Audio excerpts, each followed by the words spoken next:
상품 등을 구매하기 위해서 매장 영업시간 전부터 줄을 서고 개장하자마자 막 달려가서 물건을 구매하거나 음식을 먹는 행위를 우리가 보통 오픈런이라고 합니다. 오픈과 동시에 뛴다 뭐 이런 뜻이겠죠. 자, 명품 외에도 인기 있는 브랜드와의 컬래버레이션 제품을 판매하는 팝업 스토어, 또 유명 디저트 가게, 관람객이 붐비는 인기 전시회, 이런 것이 오픈런의 대상입니다. 23년 6월에 서울 강남의 파이브가이즈 매장이 문을 열었을 때 사람들은 오픈런을 했습니다. 비가 내리는데도 불구하고 우산을 쓰고 한 500명 정도가 오픈 전부터 길게 줄을 서서 기다리고 있었죠. 파이브가이즈라는 브랜드가 뭐냐면 미국의 3대 수제 버거 중에 하나죠. 쉑쉑버거, 파이브가이즈, 인앤아웃 버거, 이렇게 세 개를 미국의 3대 버거라고 하는데, 이런 인기 있는 식당들의 오픈런은 한동안 좀 길게 상황이 이어졌습니다. 그러나 최근 들어 오픈런이 완전히 사라졌습니다. 불과 몇 달 전과는 상황이 완전히 바뀐 건데요. 뭐 좀 인기 있다 싶으면 사람들이 불나방처럼 달려들어서 줄을 서고, 또 그것을 사진을 찍어서 인스타에 올려서 자랑도 하고 과시도 하면서 내가 이래봬도 인싸야 라는 존재감을 뽐내던 그 오픈런이 사라지는 이유가 뭘까요?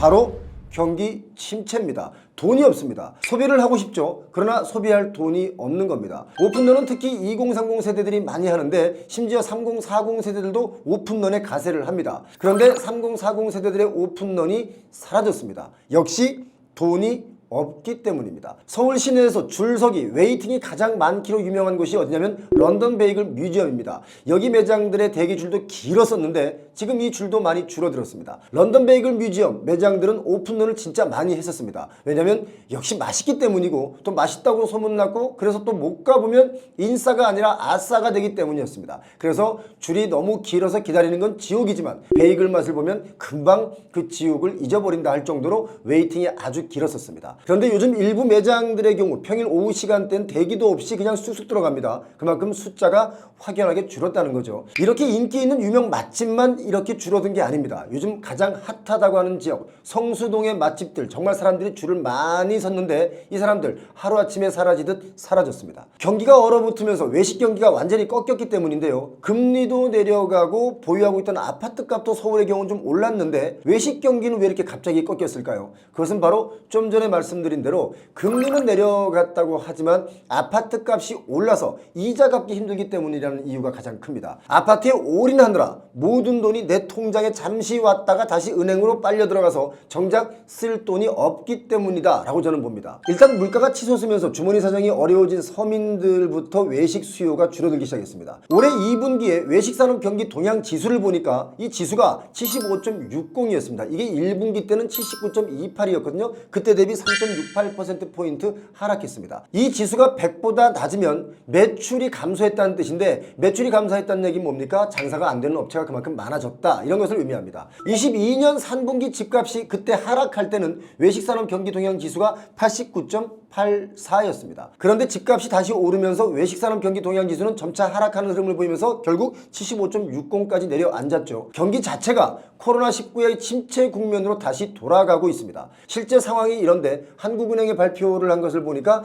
경기 침체나 내수 부진의 징후가 없다, 이렇게 발표를 했습니다. 경기 침체 가시화, 내수 부진 심화, 이런 면보다는 하반기부터 내수의 회복 속도가 조금 빨라지는 측면이 있다, 이렇게 발표를 했거든요. 상반기 경제 성장률로만 보면 2.8%로 상당히 높은 수준이다. 연간 성장률 전망치 2.4%에 부합할 것으로 예상하고 있다, 이렇게 얘기를 했습니다. 오늘 발표한 것을 보니까 2024년 2, 4분기 국민소득, 그러니까 잠정치인데요, 2분기 실질 국내 총생산 GDP가 전년 대비 0.2% 감소했습니다. 실질 소득이 떨어졌다는 얘기입니다. 전년 동기 대비로는 2.3% 증가했다고 하는데, 부연 설명을 보니까 바로 이건데요. 국내 총생산 GDP가 2분기에 마이너스 0.2%가 나왔다고 이게 위축된 게 아니다. 최근 경제 지표들에서 산업활동 동향의 소비를 보니까 소비 판매 자체는 조금 부진하게 나왔지만 소비자 심리지수를 보니까 100을 상회하면서 나쁘지 않았다, 이렇게 설명을 덧붙였습니다. 실질적으로 2분기 들어서 소득이 줄어든 건 사실입니다. 그래서 그런 것이 바로 나타난 건지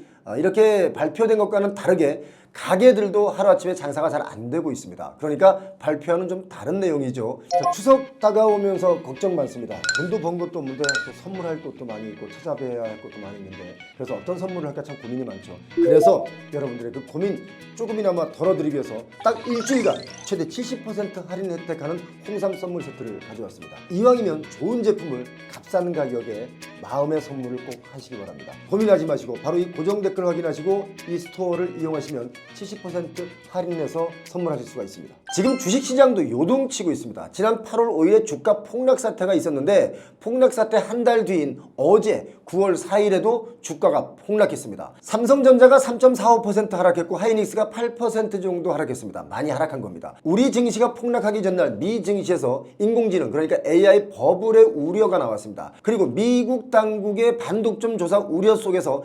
엔비디아가 9.53% 주가가 급락했습니다. 이렇게 시가총액에서 아주 큰 비중을 차지하는 반도체주가 주가 하락을 주도했기 때문에 삼성전자와 하이닉스가 아주 큰 폭으로 하락한 겁니다. 최근에 주식시장에 부는 바람 중에 지금 이런 위험이 겨우 지금 시작일 뿐이다 라는 의견들이 지배적입니다. 주식 투자하시는 분들은 참고하셔서 오늘 하락했다고 해서 내일은 오르겠지 하고 들어갔다가 오랫동안 발이 묶일 수가 있다는 거 이것 꼭 염두에 두시고 투자를 하시기 바랍니다. 미국에서는 사실 연이어 경기 침체 분위기로 인해서 금융시장이 요동치고 있습니다. 세계 제1의 강대국 미국도 경기 침체를 두려워하면서 살얼음판인데 우리는 아직 경기 침체가 아니라고 하니까 뭐 다행이긴 합니다만은 과연 이렇게 경기가 어려운데 경기 침체가 아닌 게 맞는 것인지 의문이 생기지 않을 수가 없습니다. 여러분 그렇게 생각하지 않습니까? 요즘 우리나라 관광지를 가보면 몇 시간씩 줄을 서서 식사하던 그 인기 식당들도 주말에도 텅텅 비었습니다. 여기가 유명한 관광지가 맞는 건지 아니면 경기가 나빠진 건지 이게 헷갈리긴 하지만 정작 장사를 하는 상인들의 말은 경기가 나빠졌다라고 얘기를 합니다. 이렇게 실질적인 경기 침체 국면에서 식당 폐업도 지금 늘어나고 있습니다. 중요한 건 문 닫는 외식업체가 코로나 때보다 많다는 거죠. 특히 서울의 폐업이 늘어나고 있는데요. 2, 4분기 서울 식당의 폐업이 2020년보다 많습니다. 뭡니까? 경기 침체가 오고 있다. 이렇게 봐야 됩니다. 조선비즈라는 매체에서 조사한 내용을 보니까 서울의 올해 2분기 외식업 폐업 점포 수가 6,290개였습니다. 지난 1분기 때가 5,922개.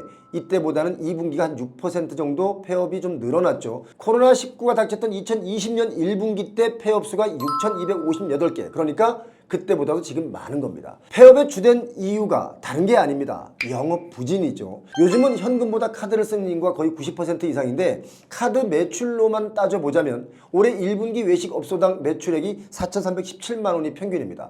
이 금액은 1년 전인 23년 1분기보다 한 8% 정도 줄어든 금액이죠. 8% 줄어든 금액이면 많이 줄어든 겁니다. 우리금융연구소에서 통계청의 자료, 빅데이터 활용 그 자료를 분석한 결과를 제가 보니까 20대에서 40대까지 지난달 8월 3일부터 9일까지 국내 신용카드 이용 금액이 1년 전보다 감소했다 이렇게 밝혔는데요. 지난해 같은 기간보다 9%포인트가량 신용카드 이용액이 줄어든 겁니다. 소비가 이렇게 줄어드는 이유 뭐가 있겠습니까? 바로 고용이 줄어들고 있기 때문에 이렇게 소비도 줄어듭니다. 경기가 어려우면 고용이 줄어들 수밖에 없겠죠. 청년층이 지갑을 닫고 또 허리띠를 졸라매고 있으니까 소비가 전반적으로 줄어들고 있는 겁니다. 사실 청년층 2030, 3040 세대가 소비가 가장 많습니다. 그런데 이렇게 많이 줄어들고 있는 겁니다. 영업이 부진하니까 결국 빚도 늘어나고 있죠. 한국은행의 최근 보고서를 보니까 자영업자 중에 올해 1분기에 대출이자를 제때 못 갚고 연체한 비율이 4.2%였습니다. 코로나 팬데믹 때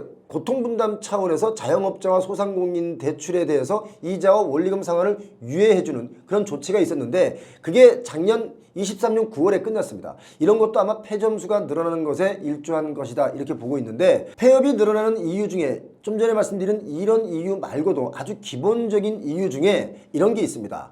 음식점을 너무 많이 차린다. 이런 것도 폐점이 많은 이유일 겁니다. 예전에 회사 그만두면 치킨집 차리면 되지 뭐 하는 사람들이 정말 많았었습니다. 그리고 성인이 되어서 집에서 노는 그런 자녀가 있으면 부모 입장에서 답답하니까 너 뭐 할래? 뭐 하고 살래? 라고 하면 치킨집 하나만 차려주면 열심히 돈 벌게요 하는 분들이 아주 많았던 것도 사실입니다. 그렇지 않습니까? 제가 아는 분 중에 좋은 직장이나 개인 사업 하시던 분들도 은퇴하시면 식당 차리는 분들이 아주 많았습니다. 특히 맥주집 차리는 분들이 아주 많았는데요. 맥주 전문집을 차리는 이유가 뭐냐라고 제가 물었더니 조리가 필요 없이 그냥 있는 거 그대로 팔면 되니까 쉽다라는 것이었습니다. 그래서 1차 베이비 부모 세대, 그러니까 1955년생부터 63년생 이 세대는 40대 후반이나 50대에 회사를 그만두고 나오면 음식점을 차리는 경우가 아주 흔했고 특히 치킨집을 많이 차렸습니다. 그렇기 때문에 폐업이 많은 이유가 될 수 있다라고 저는 보고 있습니다. 그런데요, 요즘은 이런 내용들을 다 알고 계셔서 이런 분위기가 점점 사라지고 있습니다. 그러니까 창업을 막 하던 시대는 좀 사라졌다. 특히 2차 베이비 부모 세대, 그러니까 1964년생부터 74년생들 이분들이 지금 은퇴를 하고 있는데요. 이분들은 식당을 차리기보다 하던 일의 연장선에서 재취업을 노리는 분들이 더 많아졌습니다. 올해 취업자 중에서 60세 이상 고령층의 비율을 보니까 22.4%입니다. 사상 최대치를 기록했죠. 그러니까 나이가 들어도 은퇴를 못하는 세상이 왔습니다. 창업보다는 재취업을 선택한 겁니다. 재취업도 이게 말이 재취업이지 정말 어렵습니다. 요즘 다들 느끼시겠지만 정말 점심 한 끼 외식도 부담이 될 정도로 이 외식 물가가 가파르게 올랐습니다. 엊그제 제가 냉면집에 갔다가 정말 기겁을 했습니다. 냉면 한 그릇을 시켜 먹었는데 가격이 16,000원이었습니다.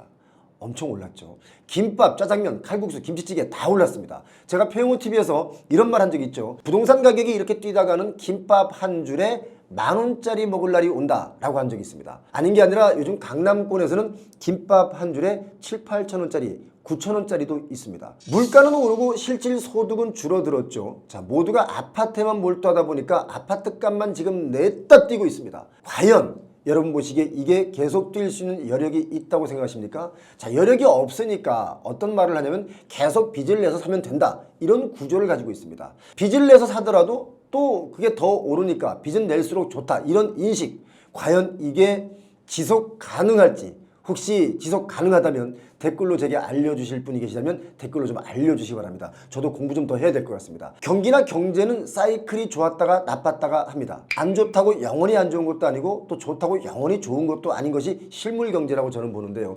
지금 중요한 것은 경제 성장률이 점점 낮아지고 있다는 것이 중요한 겁니다. 이른바 저성장으로 가고 있다는 것이 중요한데 이렇게 저성장 국면에서 물가는 여전히 비쌉니다. 그 와중에 가장 큰 부담이 바로 부동산인데요. 부동산에 들어가는 비용이 과다하다 보니까 경기는 더욱더 위축되고 있다. 저는 그렇게 보고 있습니다. 여러분 제 이야기에 동의하십니까? 자, 아직도 폐용호TV 구독자가 아니시라면 구독해 주시고요. 알림 설정해 두시면 영상을 좀 더 남들보다 빠르게 받아보실 수가 있습니다. 폐용호TV 오늘도 끝까지 시청하신 여러분 부자 되시기 바랍니다. 고맙습니다.